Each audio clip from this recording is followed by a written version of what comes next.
Okay so welcome to official channel of Siddharth Academy. तो भाई कई सारे टॉपिक्स थे, उनमें से एक बहुत ही इंपॉर्टेंट टॉपिक्स जो 10th के बच्चों को बेसिक है, जिनको डाउट्स आता है क्योंकि आप लोगों ने उतनी ज़्यादा मैग्नेटिक फील्ड उतनी इंटेंस लेवल में नहीं पढ़ी होती, ऊपर ऊपर की पढ़ के रखी होती, तो सोलेनॉइड आपको बहुत ही टॉप टाइप की चीज़ लगती है कि होती क्या है। ओके और इससे कई बार 1 से 2 नंबर के क्वेश्चंस भी आ जाते हैं आपके बोर्ड एग्जामिनेशंस में। So either you are from ICSE board और यू आर फ्रॉम सीबीएसई और you are from MP board और any other state board. Okay this particular video will help you a lot in finding the direction of solenoid magnetic field. Solenoid में magnetic field किस तरीके से develop हो रही है। Okay तो इस वीडियो के शुरू होने से पहले मैं आपको सबसे पहले ये चीज़ बता दूं कि यहाँ पे हम 3 चीज़ों के बारे में पढ़ेंगे। सबसे पहले चीज़ पढ़ेंगे कि सोलेनॉइड होता क्या है, ठीक है। दूसरी चीज़ हम पढ़ेंगे कि सोलेनॉइड में मटेरियल कौन से यूज़ होते हैं, जो भी आपके एग्जामिनेशन ओरिएंटेड ये वीडियो है तो वो उसी के लाइक बताई जाएगी। तीसरी चीज़ जो यहाँ पे हम पढ़ेंगे कि डायरेक्शन ऑफ मैग्नेटिक फील्ड हम सोलेनॉइड में कैसे डिफाइन करेंगे, कौन से रूल के माध्यम से डिफाइन करेंगे, किस तरफ नॉर्थ पोल होता है, किस तरफ साउथ पोल। तो ये इस क्रम से हम इस वीडियो को शुरू करते हैं। तो आइए मेरे साथ, मैं हूं उत्कर्ष नागकर। तो सबसे पहली चीज दोस्तों, आपके एग्जामिनेशन में कई बार पूछता है कि सोलेनॉइड होता क्या है। So how you will define, what do we mean by solenoid. So a coil of many circular turns of insulated copper wire wrapped closely in the shape of cylinder is called a solenoid. So first thing what you have to notice in this particular statement is which kind of wire we are going to use for making the solenoid is insulated copper wire. Which one दोस्तों? Insulated copper wire. Why copper? Because it should be high conductive. Why insulated? So that short circuit may not occur. Short circuit नहीं होना चाहिए, इसलिए हम इसको insulate करके हम उसको रैप कर देते हैं। ओके तो मेरे भाई एक एंड जिसके कारण, जिसके प्रभाव के तौर पे क्या होता है कि एक एंड मैग्नेटिक पोल का नॉर्थ पोल की तरफ एक वर्क करता है सोलेनॉइड का, और जो दूसरा एंड है वो as a south pole work करता है। चलिए ठीक है, ये कौन सा एंड करेगा ये हम लास्ट में पढ़ेंगे जब हम डायरेक्शन के बारे में जान चुके होंगे, ठीक है। तो ये मैग्नेटिक इफेक्ट ऑफ करंट होता है एक टॉपिक जिसको हमने पहले विस्तृत में पढ़ चुका है, तो उससे हमको समझ में आ जाएगा किस तरीके से करंट प्रोड्यूस होता है, ठीक है।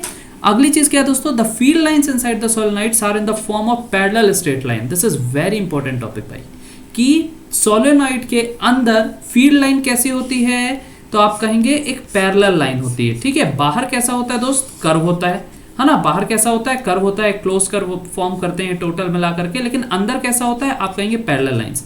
अच्छा मेरे भाई, जब पैरेलल लाइंस हैं, इनका मतलब क्या हुआ कि ना ही कोई ज्यादा बेंड है, ना ही कोई ऐसा पॉइंट है जहां पे रिपल्शन ज्यादा हो रहा है, ना ही कोई एक ऐसा पॉइंट है जहां पे अट्रैक्शन ज्यादा हो रहा है। रिपल्शन ज्यादा होता तो वो फैल जाती, अट्रैक्शन ज्यादा होता तो वो सिकुड़ जाती। तो कोई ऐसा पॉइंट नहीं है। इसका मतलब आप कह सकते हो कि अंदर जो पॉइंट है उनकी इंटेंसिटी कैसी है, यू विल से इंटेंसिटी सबकी सेम है। तो बहुत ही इंपॉर्टेंट पॉइंट है कि this indicates that the magnetic field is the same at all points inside the solenoid. This is very important point, ठीक है। 2 इंपॉर्टेंट पॉइंट हमने यहाँ पे जान लिए।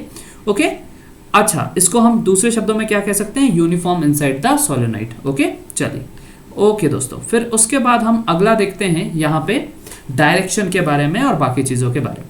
तो सोलेनॉइड को हम रैप करते हैं किसमें, आप कहेंगे हम इसका इस्तेमाल कर सकते हैं मैग्नेटिक मटेरियल, जैसे सॉफ्ट आयरन जैसे टाइप के मैग्नेटिक मटेरियल है, उसके केस में हम सोलेनॉइड का इस्तेमाल कर सकते हैं। अच्छा सॉफ्ट आयरन का क्यों इस्तेमाल करते हैं, तो आप ध्यान रखना मेरे भाई, सॉफ्ट आयरन का जब आप थोड़ी सी बड़ी क्लासेस में पहुंचोगे तो एक होता है हिस्टैरिसीस लूप।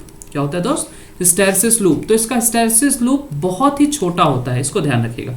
हिस्टैरिसीस लूप छोटा होने का जो मतलब है, जो इंडिकेट करता है, वो सिंपली ये करता है कि वो पर्टिकुलर मटेरियल जल्दी मैग्नेटाइज होगा, उतनी जल्दी डीमैग्नेटाइज हो जाएगा, ठीक है।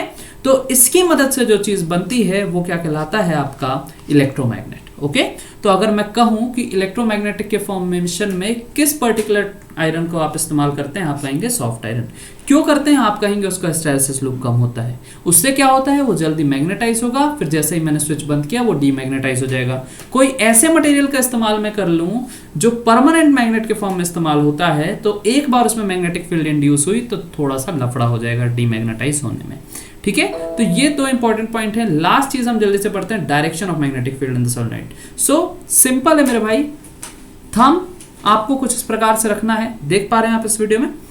थंब आपको कुछ प्रकार से रखना है और थंब को आप ऐसे कर्ल बेंड करो, ठीक है। जैसे ही आप थंब को बेंड करोगे, जैसे मान लो चढ़ाई कर रहा है, जिस डायरेक्शन में इलेक्ट्रॉन चढ़ाई कर रहा है उस डायरेक्शन में हमने क्या, करंट चढ़ाई कर रहा है उस डायरेक्शन में हमने थंब बेंड किया, तो आपका आप फिंगर को बेंड किया, तो जो थंब का डायरेक्शन है वो आपका किसको देगा, नॉर्थ पोल को बताएगा, ठीक है। तो दोस्तों इस डायरेक्शन में आपका नॉर्थ पोल आ रहा है, देख रहे हैं करंट का डायरेक्शन क्या होगा, ये particular direction from positive to negative, ठीक है। तो ये पर्टिकुलर डायरेक्शन नॉर्थ पोल आ रहा है, ये पर्टिकुलर डायरेक्शन साउथ पोल आ रहा है। अंदर कैसा होगा, जल्दी से बताइए, पैरेलल होगा। तो ये 3 पॉइंट है, जल्दी से हम इसको देखते हैं, इसके माध्यम से भी समझते हैं। आप देखिए क्या जा रहा है ये दोस्तों, इस तरीके से चढ़ाई हो रहा है, जल्दी से स्क्रीन के ऊपर रखिए।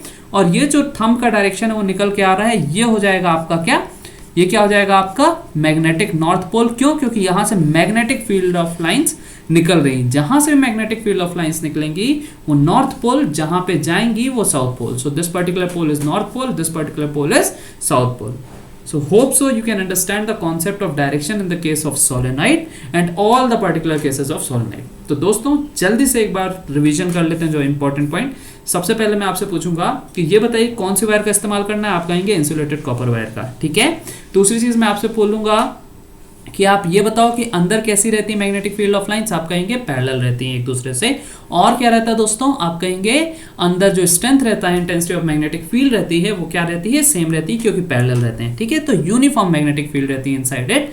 फिर उसके बाद हमने डायरेक्शन को देखा. फॉर एन एग्जांपल यहाँ पे करंट जा रहा था, तो देखिए यहाँ पे मैग्नेटिक नॉर्थ बन गया, यहाँ पे मैग्नेटिक साउथ बन गया, ठीक है. क्या होगा, यहाँ पे करंट का डायरेक्शन ऐसे होगा, ये मैग्नेटिक नॉर्थ मैग्नेटिक साउथ, ठीक है भाई. यहाँ पे क्या हो जाएगा अगर मैं आपसे पूछूं, तो यहाँ पे करंट जा रहा है, ठीक है. तो करंट ये जा रहा है, एक तो ये गलत बनाया भाई ने, ओके ठीक है, नहीं भाई ने सही बनाया है, चलो भाई ने सही बनाया. अब क्या करो आप, कुछ इस प्रकार से करंट जब आ रहा है तो क्या हो जाएगा आपका, ये करंट का डायरेक्शन है, तो आप क्या कह दोगे, ये मैग्नेटिक नॉर्थ, ये मैग्नेटिक साउथ. तो इस प्रकार से हमको चीज़ों को समझना है, जानना है कि किस तरीके से एक सोलेनॉइड वर्क करता है. अच्छा, तो नॉर्थ और साउथ पोल के प्रोड्यूस होने का मतलब है मैग्नेटिक बिहेवियर का प्रोड्यूस करना. तो एक ये मैग्नेट की तरह भी वर्क कर रहा है, इसलिए हम इसको इलेक्ट्रॉन के इलेक्ट्रिसिटी के जरिए चलने वाला मैग्नेट भी बोलते हैं. That means electromagnet. So these were the important points from the topic solenoid. और राइट हैंड थंब रूल की मदद से हम डायरेक्शन निकाल सकते हैं. इसी से आपके अगर क्वेश्चन सोलेनॉइड से आने होंगे 10th के एग्जामिनेशन में, या फिर बेसिक 12th के जो ऑब्जेक्टिव होते हैं उसमें, तो वो इसी टॉपिक से आएंगे. Thanks a lot for watching this complete video. Subscribe the channel. और भाई साहब जो भी डिटेल्स है, जो भी डाउट्स है, आप कमेंट सेक्शन में मुझे बता सकते हैं. Thanks a lot. Please share the video. Thank you so much.